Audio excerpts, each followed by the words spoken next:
자, 우리 교재는 이제 143페이지에 있는 내용이에요. 143페이지. 뒤에 중간에 있는 문제들을 한 번씩 여러분들 풀어보시면 될 것 같고요. 143페이지 보면 어학적인 글과 문학적인 글 이렇게 되어 있음을 확인해 볼 수 있습니다. 자, 어학적인 글. 대체적으로 보면 이제 어학적인 글 같은 경우는 우리 국어의 어떤 표기의 변천사 있죠. 이 표기의 변천사. 한글이 창제된 이후에 한글로 기록되어 전하는 것들이 있을까 없을까? 있겠죠. 그것들에 있어서의 표기의 변천사를 이해하는데 대표적으로 과연 뭘까요? 대표로 삼았던 어떤 문헌들이 있겠죠. 문헌들을 쭉 열거해 놓은 거예요. 그 중에 대표적으로 이제 훈민정 원해본. 아무래도 훈민정 원해본 같은 경우는 한글을 창제하고 나서 그 한글의 그 표기의 어떤 원칙이라고 할까? 이것들을 가장 잘 반영하고 있는, 물론 그 이전에 뭐 용비어천가도 있습니다만은, 자, 그런 것들과 관련돼서, 또 그 표기의 또 변천사를 연구하는 데 도움이 되지만, 여러분들 공무원 시험 문제에서는, 물론 군무원이라는 게 있죠, 군무원. 군무원 시험에서는 좀 더 그 고전문법과 연결되는 유형의 문제가 좀 언급됐지만, 여러분들 시험에는 고전문법은 거의 나오지 않을 걸로 보고, 이 훈민정 원해본에 있어서의 그런 뜻, 그 당시 어떤 어휘에 있죠? 그 뜻 정도를 좀 살펴가는 것이 좋을 것 같다는 생각이 들어요. 자, 첫 번째 그 143페이지 보면 훈민정음 나라 말씀이 중국에 달아 문자로 서로 삼았지 아니하였어요. 딱 여러분들 지금 보더라도 이 표기가 좀 오늘날 현대 국어의 어떤 표기와는 좀 다르다는 것을 볼 수 있죠. 그런 점에서 나라 말씀이 중국에 달아 문자화로 서르 사마띠란 말 동그라미 서마띠. 자, 서르란 말은 무슨 뜻일까? 서로를 서르로 했겠죠. 그 당시에는. 그래서 서르 좋아해, 서로 좋아해, 서로. 오늘날은 서로가 됐고 그 당시에는 서르였다. 대체적으로 그렇게 할 수 있죠. 서르가 서로가 됐다라는 것도 하나 체크해 놓으면 될 것 같으네. 서르가 서로가 됐다. 어느 것이 더 발음이 더 잘 됩니까? 더 명확하게 됩니까? 서르입니까? 서로입니까? 서로지. 이런 것들은 이제 일종의 음의 강화 현상이야. 의도적인 모음조합 파괴. 의가 음성 모음인데 음성 모음들을 하나를 양성 모음으로 바꿔줌으로써 의도적인 모음조합 파괴를 가짐으로써 대체적으로 청각적 인상을 뚜렷하게 하는 거죠. 자, 이것도 서로가 뭐가 되는 것 같이? 서로 사마띠 아니었어요. 첫 번째 사마띠라는 말. 첫 번째 사마띠. 이것의 그 15세기 당시는 표기는 뭐냐면 사마따는 사마따 치읓받침을 갖고 있는 것이었어요. 원래는 치읓받침을 갖고 있는 것이다 하다가 그 당시 시옷으로 좀 바뀐 것 같아. 이렇게 치읓이 뭘로 바뀌었다? 시옷으로 바뀌었다. 사마띠. 이 사마띠의 뜻은 통하다. 통하지 아니할세. 이런 식으로 생각할 수 있겠습니다. 나라 말씀이 중국에 가 서로 사마띠 아니할세. 통하지 아니할세. 그래서 뭐가 필요했다는 거죠? 우리말과 그 우리말을 갖다 담아내는 중국의 어떤 한자인지 이것이 좀 뭔가 괴리가 있다는 거 아니겠어요? 맞지 않아. 그래서 우리말을 표현할 수 있는 문자가 필요했다라고 얘기할 수 있죠. 이런 전차로, 이때 전차란 말은 까닭이란 뜻이야. 전차, 까닭.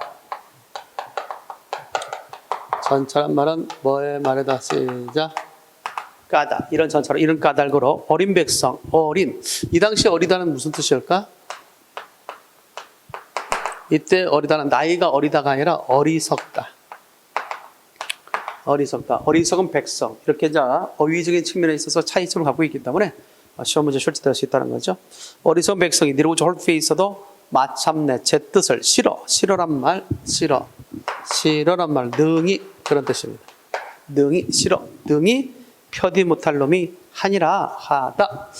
다섯 번째로서 이제 어휘적인 측면에서 보면 하다란 말이 있어. 하다가 있고요. 15세 당시에는 아래할 쓰는 하다도 있어요. 하다가 있고 아래할 쓰는 하다도 있었어요. 근데 이것들은 하다잖아. 이 하다는 많다, 크다 이런 뜻을 갖고 있어요. 많다, 크다. 그래서 품사로서는 형용사. 많다, 크다로서 형용사입니다. 많으니라. 그러니까 어린 백성이 니르고저 홀프에 있어도 그 뜻을 마참내 펴지 못하는 사람이 많다 적었다, 많았다, 많으니라 이런 뜻을 갖고 있는 거죠. 알겠지? 많다, 많으니라. 근데 하다는 뭐냐? 이 하다는 다 아다시피 달팽이 같은 모양이 있죠. 이 한류자로서 그 당시는 동사 하다라는 뜻을 갖고 있어서 그래서 이때 하다, 아래를 쓰는 하다와 아를 쓰는 하다가 틀렸다. 이때 아를 쓰는 하가 나왔지? 그때 하는 많다라는 뜻을 갖는다. 여기서는 많다. 그래서 그렇게 못하는 사람이 많으니라 라고 얘기할 수 있겠습니다. 잘 알아두기 바랍니다. 내일 위하여 어여삐 여기 어여삐가 있지? 어여쁘다. 그 다음에 이것도 여섯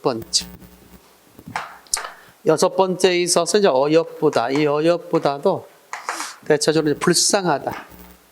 어여쁘다. 그 다음에 뭐다? 진짜 불쌍하다. 가련하다. 자, 이런 뜻으로 쓰이는 거죠. 어여쁘다, 불쌍하다, 가련하다. 오늘날은 뭘로 바뀌었죠? 예쁘다라는 말로 바뀌었습니다. 그래서 불쌍하다, 가련하다의 뜻에서 예쁘다는 뜻을 바뀌었어. 어이가 전성된 단어다. 앞서 얘기했던 어리다도 역시 어리석다에서 나이가 어리다로 바뀌었거든. 근데 어여쁘다도 가련하다, 불쌍하다에 대해서 뭘로 바뀌었다? 예쁘다로 바뀌었으니까 어이가 전성됐지. 그래서 혹시라도 신문지 가운데 어이 전성된, 즉 단어의 뜻이 바뀐 단어를 찾아라면 이걸 찾아주면 될 것 같다라고 생각됩니다. 어린 백성 니로고 홀페에 있어도 그 뜻을 마쳤네 펴지 못함이 하니라. 내 일할 위하여 어여삐 여기서 28자. 자, 세존다께서 몇 짤 만들었다? 28짤 만들었다. 몇 짤 만들었다? 28짤. 이거는 이제 기본적으로 알고 있는 게 좋게 있었습니다. 여기다 써놓을까요? 자, 일단 이 어휘 부분 잘 기억해 두시고요. 28자에 체크해 놓기 바랍니다. 더러 어떤 식의 문제가 나올 수 있어요. 약간 지엽적인 문제긴 하지만 거기 나올 수 있거든요. 약간 28자 밑줄 쳐놓고 이 세존당께서 만든 28자에 속하지 않는 것은 뭐냐 나올 수 있겠죠. 한번 상식으로 마셔볼까? 1번 기역, 2번 꼭지역, 3번 반치역, 4번 비읍수역. 다음 중에서 세존당께서 만든 28자에 속하지 않는 것은 뭘까요? 4번입니다. 4번. 비읍 순경음은 만들지 않았어요. 당시 실제 사용됐긴 했지만 세존당께서 만들지는 않았다. 이렇게 얘기할 수 있죠. 그렇다면 세존당께서 만든 28자 잠깐 보여준다면 이거죠. 따라 써놔요. 같이 합쳐서 나올 수도 있으니까 이걸 기본으로 알고 있어야 돼. 이거는 기본으로. 훈민정음 제자 원리.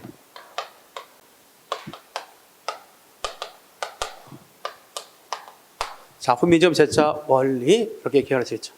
자, 훈민정음은 어떻게 만들어졌느냐? 라고 얘기할 수 있죠. 우리 훈민정음은 어떻게 만들어졌냐? 여러분들 교재에 보면 그 제 3권의 제 뒤에 보면 심화 파트가 있어요. 심화 파트. 페이지를 좀 옮겨서 본다면 몇 페이지에 제시됐느냐? 심화 파트. 뒤에 부록편에 있습니다. 부록편. 실제적으로 시험 문제 덜 나오는 것들은 뒤에 모아서 놓았어요. 교재 306페이지. 교재 306페이지.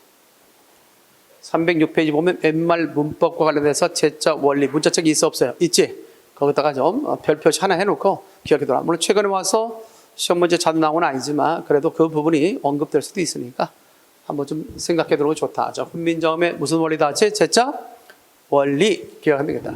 첫 번째 뭐냐면 초성자 같은 거 있어요. 초성이 뭐냐면 자음이에요. 자음. 자, 자음은 어떤 원리를 통해서 만들어졌느냐? 자음은 사람의 발음기관. 사람의 발음기관을 통해서 만들어졌다. 발음기관을 상향했다. 사람의 발음기관을 상향했다. 첫 번째로 만드는 것이 기역이 있어요. 기역은 뭐냐? 여러분들 교재도 있죠. 그 옆에 설근 폐우지형이다. 이렇게 해서 설근 폐우지형이다. 자, 설근 폐우지형. 따라서 혓뿌리가 목구멍을 막는 형을 보았다. 혓뿌리가 목구멍을 막는 형을 보았다. 알겠지? 그것을 설근 폐우지형이다 라고 얘기할 수 있습니다. 그래서 기역하면 기역 이 모양이거든. 그래서 그 모양을 보아서 기역을 만들었다. 니은이 있어. 니은에 대해서 설부상학자. 설부상학자입니다. 설부상학자라는 것은 혀끝이 윗잇몸에 닿는 모양. 혀끝이 윗잇몸에 닿는 거야. 니은 이렇게 닿는 모양을 보아서 혀끝이 윗잇몸에 닿는 모양을 보아서 만든 것이 바로 보다 같이 니은이다 라고 얘기할 수 있습니다. 그래서 뭐라고 얘기한다 같이 설부상학지형이라고 한다. 미음이 있습니다. 미음 같은 경우는 이제 구형, 입모양을 보았다. 시옷 같은 경우는 치형, 이 모양을 보았다. 이형 같은 경우는 목구멍, 후형을 보았다. 그래서 각각 결국이죠. 혓뿌리가 목구멍을 막는 형을 보았다. 기형, 혀끝이 윗잇몸에 닿는 모양을 보았다. 니은, 입모양을 보았다. 구형, 그 다음에 이 모양을 보았다. 치형, 목금을 모양으로 땄다 같이 후형. 이렇게 해서 여기까지를 우리 뭐라고 하냐면 여기까지를 기본자라고 그래. 자음의 기본자. 자음의 기본자. 초성의 기본자를 갖다 얘기하시오. 또는 초성의 기본자로만 짝 지어진 것을 말하시오. 그러면 시작. 기역, 니은, 미음, 시옷, 이응이다. 이렇게 이야기를 해야 되겠죠. 자, 여기다 이제 뭘 더했느냐면 획을 더했어요. 이게 무슨 원리냐면 가획의 방식. 가획. 획을 댔다. 이 획을 더함으로써 소리의 거세짐을 드러냈는데 기역에다가 한 획을 더해서 뭐 했죠? 기역. 니은에 획을 더하니까 하나니까 디귿. 또 하나 획을 더하니까 뭐가 됐다? 티읒. 미음에 위로 획을 더하니까 비읍. 옆으로 획을 더하니까 피읍. 자, 시옷에 위에 획을 더하니까 지읒. 또 하나 획을 더하니까 치읒. 이응에 획을 더하니까 요거 있죠? 10번짜리 세우는 것처럼 보이는 이것을 우리는 여린 히읗이라고 그래. 뭐라고 나같이 여린 히읗. 또 획을 더하니까 뭐가 되겠어? 히읗이 되죠. 또 하나. 그래서 여기까지. 이것은 대체적으로 획을 더해서 만든 글자. 획을 더해서 만든 글자. 이것을 우리는 가획자라고 그래. 가획자, 이자. 대체적으로 3년 전만 해도 시험 문제 출제됐던 것이 이거야. 제자 원리. 최근에 한 2년 시험 문제 출제되지 않았는데 각종 시험 문제에서 훈민정음의 제자 원리는 언급이 됐다. 그런 점에서 한 번쯤은 알고 가야 됩니다. 자, 그 다음에 이걸 획을 더했죠. 획을 더했어요. 자, 획을 더했지만 소리의 거세짐과는 상관이 없는 것이 있어요. 이게 꼭지예요. 꼭지가 붙었다 해서 이게 꼭지. 모양상 꼭지가 붙었다 해서 이것을 꼭지 이응이라고 그래. 알겠지? 그리고 음가 중심으로 본다면 오늘날 받침으로 나오는 이응이 있죠. 옛날에는 오늘날 이렇게 적잖아 우리가. 앙 이렇게 적죠? 똑같이 적죠. 똑같이. 근데 그 당시는 이렇게 적게 됐어요. 이렇게. 네? 그래서 이렇게 적었을 때 이게 바로 뭐냐면 소리값을 갖고 있는 이응이다. 이렇게 정리할 수 있겠습니다. 정리됐습니까? 그래서 꼭지 이응 시작. 꼭지 이응에다가 오늘날의 이응값을 갖는 것에 대해서 N이응 다 같이 시작. N이응이라고 하기도 한다는 거. 정리됐지요? 참고하면 되겠습니다. 그 다음에 리을이 있습니다. 리을을 반설음이라고. 반설음. 반설음이다. 이렇게 얘기할 수 있고, 그 다음에 세모 모양이 있어요. 이것을 반침이라고 해요. 반침. 자, 이렇게 해서 N이응, 리을 반침이 있다. 이것을 뭐라고 하냐면, 새롭게 이체자라고 한다. 이체자. 다시 한번 이것들은 앞에서 획을 더해서 소리의 거세짐을 드러냈지만, 획을 더했지만 소리의 거세짐과는 상관없었지. 그래서 몸을 달리하는, 기본자와 몸을 달리하는 글자다 해서 이체자. 시작. 이체자. 자, 그렇다면 이체자 몇 자입니까? 세자. 가획자 몇 자입니까?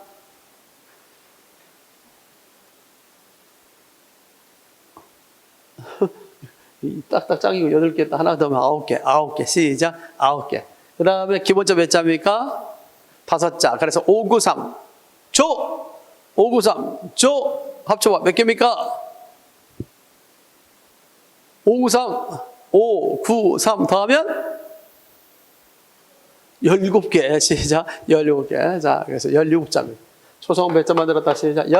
17자. 최종대께서 만든 초성은 몇 자다. 다 같이 17자. 5, 9, 3. 기본자 5자. 가획자 9자. 이체자 3자. 할 수 있죠? 그래서 이제 가장 기본적인 문제 가운데 이렇게 할 수 있죠.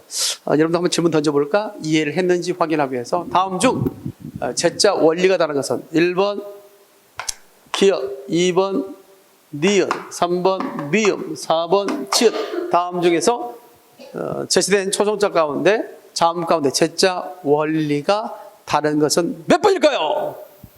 4번이죠. 4번. 지읒은 뭐야? 가획자. 나머지는 상형자. 알겠죠? 이렇게 생각할 수 있겠죠. 정리됐습니까? 자, 그러면서 또 하나 기억할 수 있는 건 뭐냐면 이런 것들이 어떤 전부 다 어디에 속하느냐? 어금니에서 나는 소리야. 아음. 아음이다. 그 다음에 요 니은이나 디귿 있죠? 요거는 설음이다. 소리는 자리에 따라서 아설, 순추로 나눴을 때 미음이다, 비음이다, 피음은 뭐에 속한다는 점 나왔지? 순음에 속한다. 그 다음에 시옷, 지읒, 치읒은 뭐에 속한다 나왔지? 치음에 속한다. 이응이나 여린이엇, 이응 뭐에 속한다? 후음에 속한다. 그래서 외울 때 아설, 순치후. 시작. 아설, 순치후. 아음이다, 설음이다, 순음이다, 치음이다, 후음이다. 이것들은 뭘 물어볼 때 나올 수 있냐면 가끔은 소리 내는 자리가 같은 것끼리. 알겠지? 소리 내는 자리가 같은 것끼리 묶어라. 이렇게 물어보실 때 아설, 순치후와 관련돼서도 짝을 이어들 것을 아설, 순치후, 반설, 반치라고 한다는 거. 여기까지가 초성의 제자 원리. 초성에 있어서 기본적으로 뭐가 있다 나왔지? 기역, 니은, 미음, 시옷, 이응이 있다. 생각하셨어요? 자, 이렇게 얘기할 수 있습니다. 자, 외울 때 강 넘어 서울. 시작. 강 넘어 서울. 누가? 아리수. 다 같이 아리수. 서울의 물 이름이 아리수라고 생각한다면 강 넘어 서울 아리수. 다 같이 시작. 강 넘어 서울 아리수. 됐습니까? 세종대학교 초정자 몇 절 만들었어? 17절 만들었으니까 17자에는 아까 비읍승경 들어가지 않는다. 비읍승경은 세종대학교에서 만든 28자에 들어간다 안 들어간다? 들어가지 않는다. 이렇게 정리할 수 있겠습니다. 여기까지가 초성자에 대한 기본적 이해였다라고 얘기할 수 있습니다.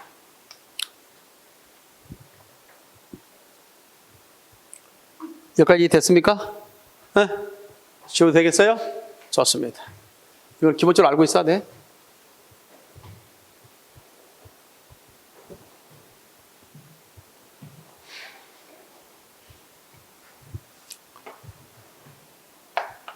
자, 두 번째로 우리가 기억할 수 있는 게 이제 중성자입니다. 중성자. 중성자와 관련. 중성은 모음이죠. 자, 모음도 무엇을 상했느냐? 하늘과 땅과 사람. 이것을 우리가 삼재라고 그래요. 삼재. 삼재를 상영했다라고 얘기할 수 있습니다. 하늘과 땅과 사람을 본떠서 만든 글자가 모음에 있어서 거기에 세 재가 있습니다. 아가 있어. 이게 아가 하늘을 본떴다. 그 다음에 평평하죠? 이거는 땅의 모양을 본떴다. 땅의 모양. 그래서 서 있죠? 사람의 모양을 본떴다. 그래서 이. 다 같이 시작.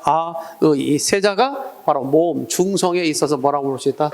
기본자라고 할 수 있다. 중성의 기본자가 그게 몇 가지가 있다? 세 가지. 이가 있다. 정리됐죠? 여기까지도 좀 알고 있으면 될 것 같습니다. 자, 보통 우리 하늘은 주역의 원리로 보면 양성이라고 했어요. 양. 모든 사물은 다 뭘로 나눌 수 있다는 점? 양과 음으로 나눌 수 있다. 음양으로 나눠 설명했죠, 주역이. 이 땅은 양기를 받아들이는 음소로 생각했고, 사람은 하늘로부터는 양을 받고 땅으로부터는 질을 받죠. 즉 음성을. 그래서 중성입니다. 중성. 자, 이렇게 세 가지 성질이 있죠. 양성과 음성과 뭐가 있다 같이 중성이 있다. 이렇게 이야기할 수 있겠습니다. 알겠죠? 양성과 중성과 그다음에 뭐다 같이 음성으로 나눌 수 있다. 자, 음과 양이 만나서 이제 뭐가 되냐? 조화를 이루죠. 음과 양이 만났다 해서 오가 되고요. 이번에는 하늘과 사람이 만나서 아가 됐고요. 이번에 땅이 주체가 돼서 하늘 만나니 우가 됐고, 이번에는 사람이 주체가 돼서 하늘 만나니 어가 됐다. 이렇게 하늘과 땅, 하늘과 사람이 한 번씩 만나서 어루지 글자 있죠? 이걸 뭐라고 하느냐? 이것을 초출자라고 그래요. 초출자. 알겠지? 처음 나왔다 해서 무슨 자 나왔지? 초출자. 책에 있어요, 없어요? 있지? 이거 참고하라는 거지. 옛날에는 이런 막 고조문법이 잘 나올 때는 말이죠. 재미있었어요. 나는 재미있었죠. 가르치는데 배우는 학생들에게 있어서는 고통이었지만 어쨌든 그래도 이런 것들이 나왔을 때가 좀 난이도 높았는데 다만 이번에 군무원 시험에서는 이런 고조문법이 좀 가미된 유형의 문제가 시험에 출제됐습니다. 아무래도 이제 그 군무원 시험을 준비하는 학생들은 좀 더 구체적으로 좀 배워야 되는, 그래서 그런 사람들의 그런 시험과 관련돼서 일반적인 패턴은 아니지만 그런 학생들까지 이 책을 통해서 공부할 수 있도록 하기 위해서 그 뒤에다가 부록으로 심화학습을 해놓은 거예요. 그러니까 국문학사까지 포함해서. 자, 그 다음 다시 한번 이 초출자와 이 값이 더해져서, 자, 우리가 그렇다면 요가 더해지죠. 요를 어떻게 표현할 거냐 해서 여기다 점을 2개 해서 요. 알겠죠? 점을 2개 해서 야, 점을 2개 해서 유, 점을 2개 해서 여. 이렇게 해서 만들어냈다. 이것을 무슨 자라고 하냐면 제출자라고 그래요. 무슨 자? 제출자. 이것을 제출자라 한다. 따라서 기본자, 세자, 초출자, 네자, 제출자, 몇 자, 시자, 네자. 합쳐 몇 자, 시자, 11자를 만들었다. 정리됐어요? 이 11자 있다. 앞서 배웠던 17자 합쳐니까 몇 자지? 28자. 이게 28자야. 세종대학교에서 바로 이와 같은 28자를 만들었다. 그렇다면 이 28자는 오늘 현대 국어에서도 계속 사용되고 있을까? 아니면 없어진 것이 있을까? 없어진 것이 있지. 없어진 거. 아까 초성자 가운데는 뭐가 있을까? 열이 히읗이 없어졌지. 알겠지? 열은요. 그 다음에 뭐가 없어질까? 열은 반침도 없어졌지. 그렇죠? 반침도 없어. 또 뭐가 없어졌을까? N형도 없어졌지. 알겠지? N형도. 또 뭐가 없어질까? 모음자가 없다는 아래아가 없어졌죠. 이 네 자가 바로 28자 가운데 이 네 자가 없어진 글자. 이런 없어진 글자를 뭐라고 하냐면 소실문자라고 해요. 무슨 문자? 소실문자. 이 없어진 소실문자가 있다. 자, 이런 소실문자를 갖다 외운다면 어떻게 외울 수 있겠다 나왔지? 10원을 가지고 산에 가서 사과 사모니까 씨만 남았다. 할 수 있어 없어요? 있지. 10원을 가지고 산에 가서 사과 사모니까 뭐만 남았다? 씨만 남았다. 이때 열인역 같은 경우는 언제 썼냐면 15세기 당시. 반침 같은 경우는 임난 직전에 없어졌고, N형 같은 경우가 임난 직후에 없어졌고, 아래아는 1933년에 없어졌다. 따라서 10원을 가지고 산에 가서 사과 사모니까 뭐만 남았다? 씨만 남았다. 이런 식으로 생각을 해보면 되겠죠? 10원을 가지고 산에 가서 사과 사모니까 뭐 남았다? 씨만 남았다. 됐죠? 이렇게 소실문자 순서까지 알아두십니다. 자, 그래서 간단하게 본다면 강 넘어 서울 아리수가 얼마를 가지고 나갔지? 10원을 가지고 산에 가서 사과 사모니까 뭐만 남았다? 씨만 남았다. 이런 식으로 외워둔다면 기본자도 쉽게 외울 수 있고요. 그 다음에 이체자에 대해서도 알 수도 있겠죠. N형 리을 반침. 그 다음에 더 나가서 10원을 가지고 산에 가서 사과 사모니까 씨만 남았다까지 기억을 해두면 될 것 같습니다. 알겠죠? 뭐 다음에 이제 우리 시간이 좀 있다면 먼저 시험을 앞두고 시험의 어떤 패턴의 변화에 따라서 이런 어떤 문법 같은 경우도 압축해서 여러분들에게 한번 전달할 수 있는 시간이 좀 있지 않을까 생각됩니다. 일단 기본반에서는 이 훈민정음의 제자 원리 정도만 좀 알고 있으면 될 것 같아요. 알겠죠? 적어도 우리 한국 사람이라면 한글이 어떻게 만들어지는가에 대한 원리 정도는 기억하고 있어야 되지 않겠냐. 여기 차원에서 세동아님께서 총 몇 절 만들었다? 28절 만들었고 28절 가운데 오늘날 사용되고 있는 몇 자다? 24자고 없어진 글자는 뭐다 나왔지? 10원을 가지고 산에 가서 사과 사모니까 씨만 남았다. 정리됐죠? 그리고 과거에 사회복지직 시험에 나왔던 문제 가운데 하나가 다음 중 세종대왕께서 만든 한글 가운데 자음 가운데 기본자로 알맞게 짝져진 건 그래서 나온 적이 있어요. 답은 강 넘어 서울. 기억니은 미음식 이응이 답이었다. 강 넘어 서울. 됐어요? 이런 식으로 해야 되기 때문에 내가 이렇게 암기하는 그런 형태로서 외워두는 것도 좋지 않겠는가라고 생각됩니다. 다시 원위치로 가겠습니다. 그래서 28자의 밑줄 치는 걸 해서 이 28자에 속하는 것은 속하지 않는 것은 나올 수 있겠지. 그런 점에서 기억을 해야 된다. 교재 143페이지로 다시 돌아왔습니다. 28절 맹간운이 사람마다 해여라는 말은 하여금. 해여는 하여금.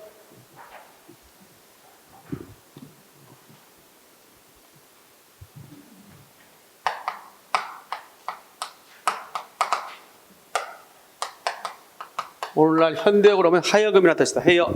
사람마다 수비내기야. 수비라는 말이죠. 수비라는 말은 쉽게 니겨. 알겠죠? 쉽게 수비 니겨. 자, 쉽다. 쉬울 리자. 한자로 본다면 쉬울 리. 쉽게 니겨. 날로 수매가 상당히 중요합니다. 자, 15세 당시에는 부스다. 사실 부스다로 읽지는 않고 이것을 읽을 때 약간 차이점을 갖고 있죠. 이것과 이거 차이점. 상당히 중세 때는 소리에 가장 가깝게 표기하려고 노력했어요. 그렇다면 이거 읽을 때와 이거 읽을 때는 소리가 같다 다르다? 다르다. 소리가 다르면 뜻도 다르다라고 할 수 있죠. 이것과 이거 틀립니다. 한번 읽어볼까요? 시작. 이거 어떻게 읽을까?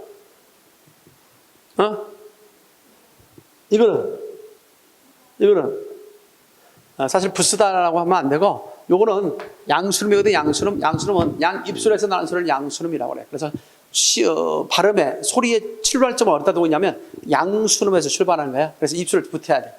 있지? 그 다음에 쓰다 이렇게 하는 거야. 절대 뭐가 안 나와. 된수를 낼 수가 없지. 약하게 나오지. 쓰다. 약을 딱 먹었어. 한약을 먹었어. 쓰다. 알겠습니까? 이렇게 하는 거지. 반면에 이제 밑에 쓰다는 뭐냐면 글을 쓰다야. 그냥 그 자체가 쓰다야. 그러니까 뒷소리를 된 소리로 발음하는 겁니다. 이해됐습니까? 쓰다. 시작. 쓰다. 나중에 이제 우리가 고전문학 하기 위해서 기본적으로 알아야 할 것들이 있습니다. 이따가 한번 설명하겠는데 고전문학을 이해하기 위해서 우리가 알아야 할 사실 뭘 모르면 안 돼. 읽을 줄 모르면 안 되는 거지. 읽을 수 있는 방법을 해야 되겠지. 그래서 이따 좀 하는데 요 경우는 시옷결은 뒷소리를 갖다 된소리를 읽는다. 됐습니까? 그럼 한번 읽어볼까요? 이거 시옷결은 뒷소리를 된소리를 읽는다고. 끄다. 시작. 끄다. 이걸 끄다라고 읽으면 돼. 끄다. 쓰끄다가 아니야. 끄다. 다 같이 끄다. 이렇게 하면 되겠고. 요 경우는 닫힌 소리입니다. 쓰다. 쓰다. 이런 식으로 얘기하는 거야. 이게 쓰다. 그렇게 얘기했습니다. 만약에 이렇게 나왔다. 이런 거 있잖아. 없었으면은. 이건 어떻게 되겠어? 그다. 그다. 알겠죠? 이런 식으로 읽는다라고 할 수 있습니다. 자, 그렇게 소리가 다르면 중세 때는 뭐 했어요? 뜻이 달랐다라고 얘기할 수 있죠. 그래서 이것이 그 당시는 어디 사용하다. 사용하다는 뜻이었고, 또는 약이 쓰다. 약이 쓰다. 모자를 쓰다. 쓸 관자. 이런 의미로 쓰다를 사용했다라고 할 수 있죠. 잘 알아둬요. 이 쓰다는 어디에 사용됐다 같이 어디에 사용하다. 여기서는 뭘로 사용돼서 사용하다는 의미로 쓰였어요. 사용하다. 그 밑에 보면 편어일용이 나와요. 오랜만에 전원일기 나왔네. 편어일용이 있습니까? 그때 용자 나왔지. 이 용자가 바로 쓰다와 관련된 것이다라고 얘기할 수 있어. 편어일용이라고 얘기할 수 있겠죠. 자, 반면에 쓰다는 뭐냐면 글을 쓰다. 글을 쓰다에서 나왔어. 글을 쓰다. 그래서 이렇게 서로 다르게 쓰다가 15세기 때는 이렇게 구별했었어요. 그러다가 임진왜란을 기점으로 해서 비읍 쓰다가 뭘로 바뀌게 되면 쓰다라 다 통일되게 돼요. 임진왜란 이유는 다 이걸로 통일돼서 오늘날까지도 이 쓰다를 통해서 이 네 가지의 의미를 다 드러내죠. 그러나 중세 때는 달랐다. 중세 때는 소리가 달라면 뭐도 달랐다. 뜻도 달랐다라는 것. 특히 한글을 갖다가 만든 이유가 바로 소리를 담아내기 위해서 만든 글자란 말이야. 그래서 이거가 좀 더 정확하게 소리에 가깝게 표기하려고 노력했다라는 사실 기억할 필요가 있겠습니다. 따라서 143페이지에 여러분들 기억해 둘 것은 훈민정음과 관련돼서 이 훈민정음에 있어서의 그런 훈민정음 언해본에 들어있는 그 세종의 어지죠. 한글 창제에 있어서의 그런 정신을 밝혀놓은 글인데 여기 나와 있는 어휘까지 포함해서 알아두는 게 좋을 것 같다라는 생각이 들어요. 알겠죠? 그래서 여기 나타난 정신은 첫 번째 자주정신. 다른 말씀이 중국에 따라 문자로 서로 삼았대 아니할세에서 자주정신. 이런 전처럼 어린 백성이 니르고저 홀페에 있어도 마참내 제 뜻을 실어 펴디 못할 놈이나 하니라 내 일을 위하여 어여삐 여겨 새로 28가지를 맹가놓은 여기까지가 애민정신. 사람마다 하여금 수빈이게 날로 숨에 편안키 하고 절 따름이니라 실용정신. 따라서 여기 나타난 훈민정음의 창제정신 세 가지를 이 얘기하라. 첫 번째 시작 자주정신, 두 번째 애민정신, 세 번째 실용정신이 있다. 이렇게까지 알고 있으면 될 것 같습니다. 그 정도만 기억해 두면 바랍니다. 그 정도만 기억해 두면 될 것 같다. 마지막 하나 더 넘어가기 전에 하나만 더 언급하고 143페이지 다시 그 정도만 보는데 하나만 더 언급합시다. 하나 더 언급하면 거기 보면 이름을 나오거든요. 거기 이런 전처럼 어린 백성은 니르고저 홀페에 있어도 마참내 제 뜻을 실어펴지 못할 놈이지. 놈의 밑줄자 놈의 밑줄자. 놈이는 놈 플러스 이입니다. 놈 플러스 이가 노미가 된 거죠. 이게 연출해서. 자, 그 다음에 밑에 사람마다 할 때 사람의 밑줄자 사람. 이때 놈과 사람의 관계와 같은 것을 찾아라. 이런 식의 문제가 단어들의 관계의 질문에서 나온 적이 있어. 알겠지? 놈과 뭐의 관계? 사람의 관계가 언급될 수 있겠다. 자, 그렇다면 위에 놈과 밑에 사람은 무슨 관계일까? 적어도 그 당시만 해더라도 동의관계, 같은 뜻으로 봤어요. 알겠지? 그래서 이놈이 갔다 오겠습니다. 이 사람이 갔다 오겠습니다. 할 때 놈과 사람은 같은 뜻으로 받아들였다. 알겠지? 그래서 혹시라도 질문 가운데 놈과 사람의 밑줄 쳐놓고 두 단어의 관계와 같은 것을 찾아라. 식의 문제라면 동의적 개념으로 사용된 걸 찾아라. 이렇게 정리해 볼 수 있겠습니다. 거기까지 됐어요? 참고되겠습니다. 자, 넘어가도록 하겠습니다.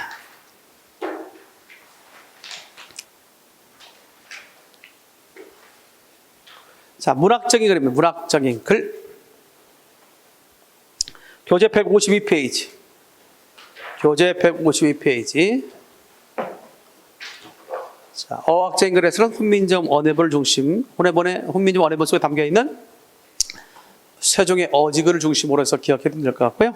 그다음 152페이지 보면 문학적 글 있죠? 문학적인 글. 여기 용비, 어천가랄지, 두보의 작품 다 보면 좋겠지만, 실제적으로 시험 문제 많이 거론되지 못하고 있어서, 이 중에서는 문학적 글 가운데 특히 용비, 어천가, 이번 달에는 용비, 어천가에 들어있는 내용, 중요 내용을 살펴보도록 하겠습니다. 용비, 어천가는 한글을 창제하고 나서 한글을 시험 목조로 만든 게 뭐라다? 용비, 어천가. 그래서 특별히 그 밑에다 창작 동기 밑줄자. 창작 동기 밑줄자. 조선 건국의 합리화. 그죠? 아무래도 고려 유민들의 그런 어떤 민심을 수습하기 위해서 결국 용비 어천가를 창작했다는 것. 두 번째, 후대왕에 대한 어떤 권계. 그 다음에 훈민정음의 시험 목적. 그 다음에 국자의 존엄성을 부여하기 위해서 용비 어천가를 창작했다고 하는 거예요. 용비 어천가의 창작 동기와 관련이 없는 것은 뭐냐? 나올 수 있겠죠? 그런 점에서 창작 동기 기억을 해두면 될 것 같습니다.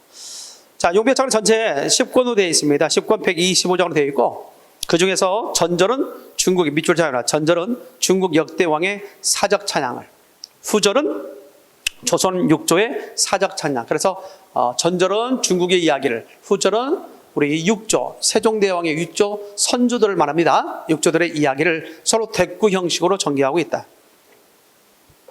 전체의 내용적 구성은 크게 세 가지로 나눌 수 있는데, 밑줄에 서사, 본사, 결서로 나눌 수 있는데, 서사는 1장에서 2장까지가 서사야. 주로 어떤 내용을 다루고 있냐면 조선 건국의 정당성과 영원성을 찬양하고 있다. 본사는 3장에서 109장으로서 육조의 사적을 갖다가 찬양하고 있고요. 결서는 110장에서 125장까지로서 후대왕에 대한 권계의 내용을 담고 있는데, 아무래도 이제 그 교훈을 주는 거죠. 후대왕들에게. 자, 권면하고 뭔가 교훈을 주고자 하는 내용이 110장에서 124장까지, 125장까지입니다. 그런데 특별히 110장에서 124장까지는 공통적으로 어떤 말이 들어가 있냐면, 임금아, 이 뜻을 잊지 말아서서, 이런 말이 들어가 있어요. 임금아, 이 뜻을 잊지 말아서서. 어디에서 어디 장까지?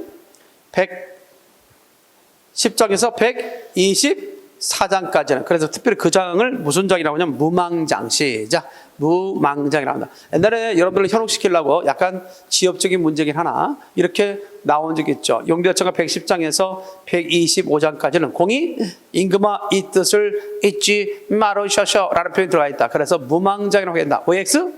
X죠. 110장에서 124장, 125장에는 임금아 이 뜻을 알으셔서 나오지 않습니다. 그리고 용비 어천가의 내용을 주로 궁중음악의 가사로 많이 활용했는데, 대표적인 것이 여민락, 추풍영, 치화평, 밑줄자, 여민락, 추풍영, 치화평. 이렇게 해서 대서 용비 어천가의 내용이 궁중음악의 가사로 주로 활용했던 것이다 라고 할 수 있습니다. 자, 그렇다면 여러분들에게 수업에 집중했는지를 테스트해 보겠습니다. 대체로 용비 어천가에 대한 설명을 잘못된 것은 뭐냐 그랬을 때, 용비 어천가는 그 가사의 내용이 그 내용이 궁중음악의 가사로 활용됐는데, 대표적으로서는 여민락, 추평형, 치화평, 태평가 등이 있다. OX. X, 태평가는 들어가지 않지. 이해겠습니까? 그런 식으로도 언급이 된 적이 있습니다.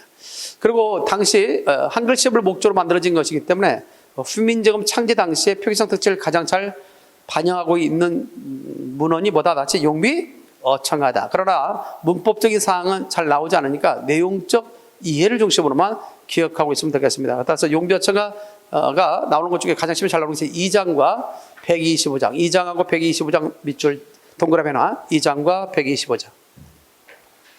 자, 여러분들 교재는 몇 페이지냐면 153페이지 제2장, 소위 근심장. 153페이지, 153페이지 앞에 보면 제2장 나오죠? 2장 근심장이라고 합니다. 근심장. 뿌리 근자에 딱 깊을 심자에서 근심장이죠. 처음에 시작할 때 어떻게 시작하죠? 뿌리 깊은 남가 이렇게 시작하지. 그래서 근심장이다 이렇게 할 수 있습니다. 자, 용비 어천가는 대체적으로 전절은 중국의 이야기를, 후절은 우리 세종의 윗대 선조들의 이야기가 나오고요. 주로 한자와 한글 갖다가 나름대로 이렇게 섞어 썼습니다. 그런데 순 우리말로 된 용비 어천가 125장 가운데 순 우리말로 된 것과 더불어서 전절과 후절에 있어서 중국의 고사를 인용하지 않은 가장 비유적인 수법을 많이 썼기 때문에 문학적 효과가 가장 뛰어난 그 장이 뭐냐면 용비어청가 제2장이다. 그래서 용비어청 2장은 중국의 고사를 인용하지도 않았다. 알겠지? 그리고 한자를 갖다 쓰지 않는 순 우리말로만 표기했다는 점, 그리고 비유적 용법이 뛰어나는 점에서 용비어청가 125장 가운데 가장 뛰어난 장이라고 평가를 받는다는 것도 알고 있으면 되겠습니다. 자, 볼까요? 불이 깊은 남가. 자, 보다시피 한자 있어 없어? 없지. 용비어청 2장에는 한자가 들어가 있지 않습니다. 불이 깊은 남가 바람이 아니밀세 곧되었고 여름하나니 샘이 깊은 물은 가만히 아니겠을 때 내일어 발열에 가나니. 자, 뭔 걸까요? 자, 뿌리가 깊은 나무가 뭐냐면 뿌리가 깊은 나무죠. 이걸 직역하게 되면 뿌리가 깊은 나무는 바람 때문에 안이 흔들린다. 미다란 말은 흔들리다 뜻이야. 그거 알아도 어휘. 항상 고전문학에서 우리가 기억해야 될 것은 어휘에 대한 이해를 반드시 해둬야 된다. 어휘.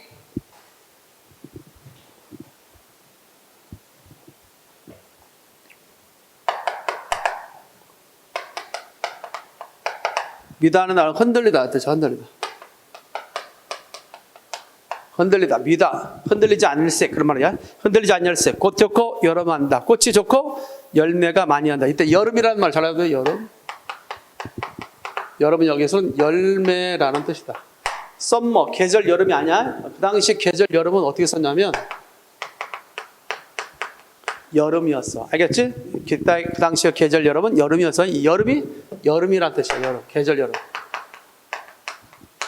여름 화자, 여름이라는 뜻을 갖고 있고 농사라는 뜻을 갖고 있어. 알겠죠? 이렇게 생각해 두면 될 것 같습니다.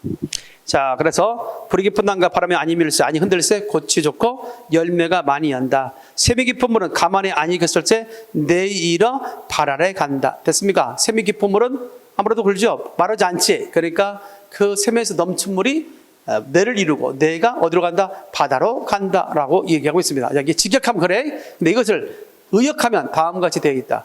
거기 보면 불이 깊은 남간이 있죠. 이 불이 깊은 남간은 기초가 튼튼한 나라를 뜻하는 거야. 나라. 기초가 튼튼한 나라는 뭐여야 돼? 꽃이 좋고 열매가 많이 연다 있지. 이거는 뭐 문화를 뜻해. 문화. 문화가 창성한다. 기초가 튼튼한 나라는 내우외환. 여기 바람이라는 것은 바람이야. 내우외환. 바람 플러스 예. 이때에는 부사 원인격 조사. 부사 원인격 조사로서 해석상 뭐라고 합니다. 바람 때문에. 이때 바람은 뭐라 나타낸다? 내우 외환을 뜻한다. 자, 내우 외환에 흔들림이 있다 없다? 없으니까 꽃이 좋고 열매가 많이 한다는 것은 문화가 창성한다는 뜻으로 이해된다. 그런 가운데 샘이 깊은 물은 가만히 아니 겼을 때 내일어 발 아래 간다라고 되지. 가말도 마찬가지야. 가말. 가말 플러스 예가 있어. 이게 또 부사 원인격 조사. 이때 가물이란 말 들어봤어요? 가물과 뭐는 같은 말이냐? 가뭄은 같은 말이야. 복수 표준어죠. 가뭄과 가물은 같은 뜻으로서 복수 표준어임을 확인해 볼 수 있습니다. 가뭄 때문에 이것도 역시 내우 외환이죠. 가뭄 때문에 안이 그칠세 내일어 발에 간다. 내가 이루어져서 바다로 간다. 그 민족이 그 왕조가 영원히 지속된다. 따라서 조선 왕조의 영원성을 예찰하고 있는 것이 용비어청 몇 장이다? 2장이다 라고 얘기할 수 있습니다. 자, 뭐에서 넘친 물이 다 같이? 샘에서 넘친 물이 뭘 이루고? 내를 이루고 내가 어디로 간다? 바다로 간다. 그래서 이것을 무슨 이미지라고 얘기하냐면 샘보다는 내가 크고 내보다는 바다가 크잖아. 그래서 확장적 이미지. 무슨 이미지? 확장적 이미지를 통해서 조선왕조의 영원성을 갖다가 얘기하고 있다. 이때 바다가 갖는 속성은 영원성. 알겠죠? 이렇게 해서 얘기할 수 있겠습니다. 자, 용비어청 제2장은 뭘 이용하지 않았다는 점? 중국의 고사를 인용하지 않았다는 점과 더불어서 한자를 사용하지 않았다는 점. 그러나 비유적 용법이 뛰어나는 점에서 용비어청 2장은 가장 문학적인 성격이 뛰어난 장이다 해서 백미장이다 라고 하고 그 측면에서 시험 문제 자주 나왔던 것이 용비어청 몇 장이다? 2장이다 라고 할 수 있습니다. 알겠죠? 참고해두면 될 것 같습니다. 자, 넘어가겠습니다. 155페이지 용비어청 125장입니다. 자, 용비어청에서는 2장하고 몇 장이 잘 나온다? 125장이 시험에 잘 나왔습니다. 자, 용비어청 125장 보기 전에 다 봐봐요. 용비어청가 13장이나 용비어청가 48장이나 있어 없어요? 있죠. 그것들을 보면 대체적으로 그 속에 뭐가 들어있어? 한자가 많이 들어가 있다는 거. 알겠어요? 들어가 있죠. 물론 우리가 기억할 수 있을 때 용비어청 67장에서는 한자가 들어가지 않았죠. 하지만 이거는 대체로 중국의 고사를 인용하고는 있어요. 그렇기 때문에 중국의 고사를 인용하지 않고 순 한글로 된 걸 찾으려면 용묘차 몇 장? 2장이다. 그래서 용묘차 2장은 중국의 고사를 인용하지 않았다는 점 잘 챙겨해 두면 되겠습니다. 자, 155페이지 125장을 보도록 하겠습니다. 자, 천세 우위 미리 정하샷, 한수복에 누인 개육하샷. 자, 길이로 보면 용묘차 125장은 다른 장에 비해서 길어 안 길어? 길죠? 그래서 파격장이라고 그래. 3절 구구 형태로 돼서 파격장이라고 합니다. 다른 것들은 대체로 2절 사구 형태로 되어 있는데 용묘차가 125장만큼은 3절 구구 형태로 되어 있다는 점에서 파격장이다라고 할 수 있습니다. 자, 그런 가운데 다음과 같이 얘기하고 있지. 천세 우리 미리 정하샤, 한수복에 누인 개육하샤, 복년이 끝없으니 성신이 니자사도 경천근민하자자 더욱 구두시리이다. 닝그마 아라소셔 낙수의 산한가이셔 하나빌 믿으니까 돼 있죠. 여기에서 이제 경천근민의 네모 해놓기 바랍니다. 경천근민의 네모. 천세 전에, 천세 우리 전에, 우위라는 것은 천세 전 그런 뜻으로 봅니다. 천세 위에, 천세 전에 미리 정하샤, 미리 정하다, 정하다 밑줄자. 누가 정했을까? 천세 전에 누가 정했을까? 무엇 정했을까? 한강 이북에 도읍을 정하는 나라가 10것이라고 정해서, 자, 그렇다면 천세 전에 누가 정했을까? 천세 전에 미리 정하샷.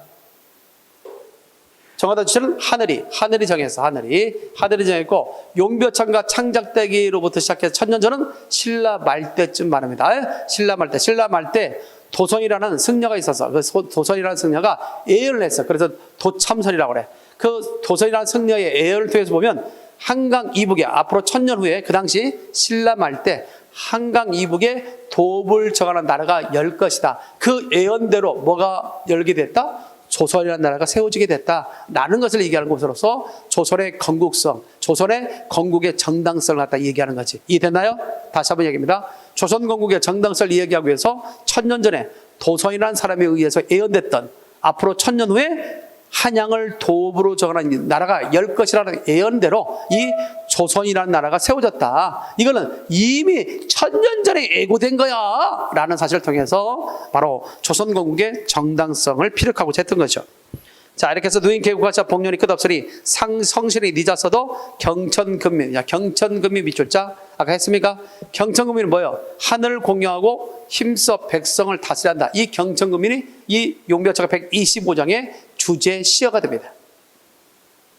경천근민 해야 된다는 거예요. 아무리 위대한 성군들이 앞에 있었다 할지라도 후대 왕들이 너희들이 뭐 하지 않는다면, 경천근민 하지 않는다면 이 왕조는 오래 지속될 수 있다 없다? 없다는 거야. 너희들이 잘해야 된다는 거지.